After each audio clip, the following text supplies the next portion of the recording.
It's almost 2016, and the term privilege has gotten about as much attention as the new Star Wars movie. Social and cultural privilege is an important and relevant topic. However, many Americans seem to forget about another very important form of privilege. This lies in the heart of the American democratic system. Just in case you've forgotten 10th grade U.S. history, America is supposedly a pluralist democracy. This basically means that power should be distributed among many interest groups like unions and professional organizations. However, this system becomes ill when one group holds considerably more power than the others. So who is this privileged, dominant group threatening the foundation of American democracy? Well, business, of course. Okay, let me break this down. The privileged position of business in America has two faces, sort of like a yin-yang bulb, but less zen. The first face addresses business power to manipulate the political system.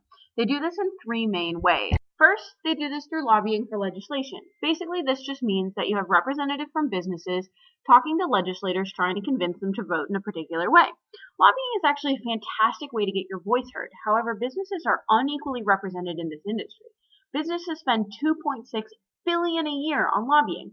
This means that businesses spend $34 for every $1 a non-corporate interest group spends on lobbying. Secondly, this is also achieved through election financing. In 2010, the Supreme Court case Citizens United versus the Federal Election Commission ruled the U.S. government could not regulate the amount of money corporations can spend on elections. This effectively means that businesses can buy a candidate's vote through money incentives.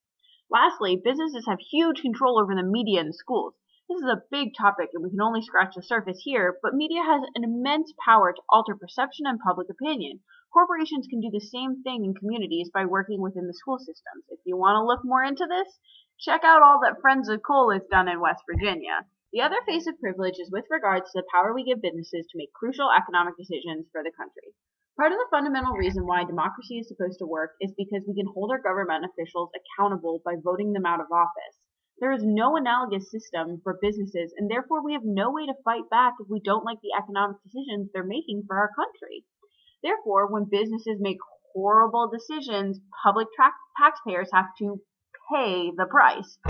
Cough, cough, the bank bailout, also known as the Emergency Economic Stabilization Act of 2008. Okay, so we pick up the tab for businesses. So what? The issue here is that businesses' privilege threatened our whole system of democracy. This can be seen in a series of ways. First, a societal range of political interests are not equally represented anymore. The second would be that their power restricts the political agenda, especially when dealing with policy alternatives. The third is that it undermines effective citizenry.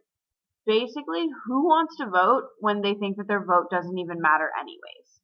And lastly, we end up receiving policies that are completely contrary to what the majority of Americans want and possibly need because they're not in the interest of big business. So there is a bright side to this issue, and that would be its age. Corporate lobbying has only really existed since the 1970s, and the Citizens United case is only 5 years old. Therefore, there's huge potential still to change campaign financing laws and to reinstate legislation that keeps businesses' privilege in check. So this election season, make sure you keep privilege on the agenda. Boop, boop, a doop, a doop.